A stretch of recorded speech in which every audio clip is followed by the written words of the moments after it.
Assalamualaikum warahmatullahi wabarakatuh. Saya Zain Ahmad Zaki, peserta Latsar CPNS golongan 3 Purna Praja IPDN angkatan 28 tahun 2022. Pada kesempatan kali ini, saya akan berbagi cerita dan pengalaman terkait pembelajaran yang saya dapatkan baik itu secara sinkronus maupun asinkronus pada kegiatan Latsar CPNS, khususnya pada agenda ketiga di hari pertama. Pada hari ini, kami telah melaksanakan proses pembelajaran sinkronus dengan mendapatkan dua materi. Materi pertama yaitu terkait profesionalisme ASN.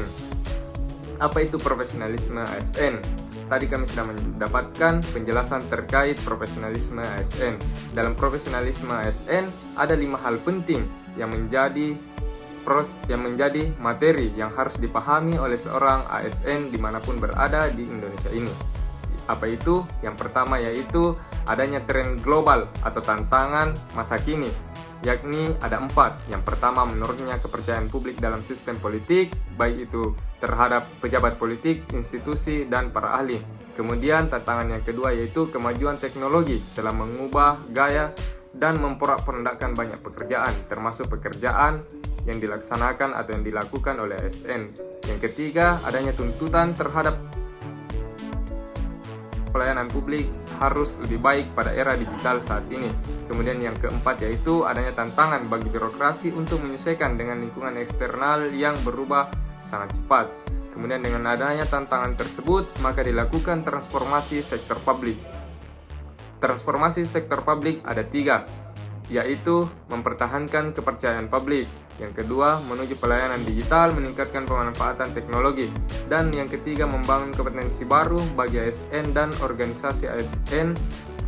Kemudian, pada pembahasan transformasi juga dijelaskan mengenai transformasi sistem kerja, di mana perubahan sistem kerja tradisional atau secara hierarki menjadi sistem kerja kolaboratif dan dinamis. Pada zaman sekarang sangat dibutuhkan sistem kerja yang kolaboratif dan dinamis, di mana di dalamnya terdapat kepemimpinan yang harus mampu menggerakkan dan mengarahkan. Kemudian dibutuhkan kerja tim yang bertanggung jawab pada hasil, fokus pada aksi, bukan kotak dan garis, dan perubahan cepat, dinamis, yang bersumber daya yang fleksibel. Selanjutnya dibahas pula terkait reformasi birokrasi, di mana ada 3 tuntutan dan 3 juga perubahan, yakni pemerintah belum bersih, kurang akuntabel, dan berkinerja rendah menjadi pemerintah yang bersih, akuntabel, dan berkinerja tinggi. Yang kedua yaitu pemerintah yang belum efektif dan efisien menjadi pemerintah yang efektif dan efisien. Dan yang terakhir, pelayanan publik yang masih buruk menjadi pelayanan publik yang baik dan berkualitas. Ini semestinya sudah diwujudkan bukan di hari ini, namun jauh sebelum adanya reformasi birokrasi. Pemerintah yang sebenarnya dalam sistem pemerintahan demokratis adalah pemerintah yang akan dilaksanakan atau yang akan diterapkan oleh ASN yang berakhlak ke depannya. Yang terakhir dijelaskan terkait birokrasi Indonesia ke depan, yaitu ada 3, yakni good governance dan clean government. Yang kedua, dari menguasai menjadi melayani. Dan yang terakhir, pemerintah daerah dan birokrasinya harus mandiri, kreatif, inovatif, dan melibatkan peran serta masyarakat. Setelah menjelaskan ini, adapun yang disampaikan oleh pemateri yakni terkait 3 kunci prinsip profesional. Di akhir materi juga disampaikan ada 3 kunci prinsip profesional, yaitu yang pertama harus dimiliki itu tujuan, yang kedua misi, dan yang ketiga value atau nilai yang fundamental yang harus diterapkan dalam nilai-nilai kehidupan. Kemudian terakhir, pola pikir dan etos kerja kita harus berubah, yakni fleksibilitas, kecepatan, dan ketepatan sangat dibutuhkan.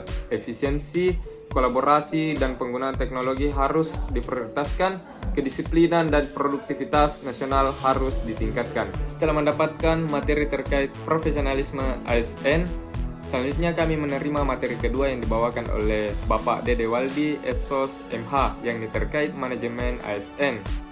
Di dalamnya terdapat beberapa poin-poin penting yang akan saya sampaikan pada kesempatan kali ini, yakni untuk mewujudkan birokrasi yang profesional dalam menghadapi tantangan-tantangan yang ada terhadap birokrasi pemerintahan di Indonesia, maka pemerintah melalui Undang-Undang Nomor 5 Tahun 2014 tentang Aparatur Sipil Negara telah bertekad untuk mengelola aparatur sipil negara menjadi semakin profesional. Undang-undang ini merupakan dasar dalam manajemen aparatur sipil negara yang bertujuan untuk membangun aparatur sipil negara yang memiliki integritas, profesional dan netral, serta bebas dari intervensi politik, juga bebas dari praktek KKN, serta mampu menyelenggarakan pelayanan publik yang lebih berkualitas bagi masyarakat. Manajemen ASN lebih menekankan kepada pengaturan profesi pegawai sehingga diharapkan agar selalu tersedia sumber daya aparatur sipil negara yang unggul selaras dengan perkembangan zaman. Juga disampaikan terkait dasar hukum yang mendasari manajemen ASN. Ada dua. Yang pertama, Undang-Undang Nomor 5 Tahun 2014 tentang Aparatur Sipil Negara, dan yang kedua yaitu Peraturan Pemerintah Nomor 17 Tahun 2017 tentang manajemen aparatur sipil negara. Sekian yang dapat saya sampaikan pada kesempatan kali ini. Terima kasih sudah menyaksikan. Saya SN, saya bangga melayani bangsa. Assalamualaikum warahmatullahi wabarakatuh.